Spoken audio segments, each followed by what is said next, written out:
ಕೊನೆಗೂ ಘೋಷಣೆಯಾಯಿತು ಶ್ರೀಮುರಳಿ ಬಗೀರ ಆಗಿ ಬರುವ ದಿನಾಂಕ.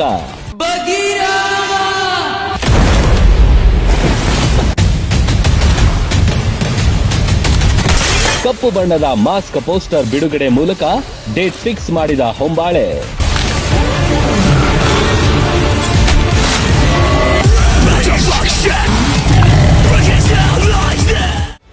ಸ್ಯಾಂಡಲ್ವುಡ್ ರೋರಿಂಗ್ ಸ್ಟಾರ್ ಶ್ರೀಮುರಳಿ ನಾಯಕನಾಗಿ ಕೆಜಿಎಫ್ ಖ್ಯಾತಿಯ ಹೊಂಬಾಳೆ ಫಿಲ್ಮ್ಸ್ ಬಂಡವಾಳ ಹೂಡಿರುವ ಬಗೀರ ಸಿನಿಮಾ ವರ್ಷಗಳಿಂದಲೂ ಸಾಕಷ್ಟು ಸದ್ದು ಮಾಡುತ್ತಲೇ ಇತ್ತು.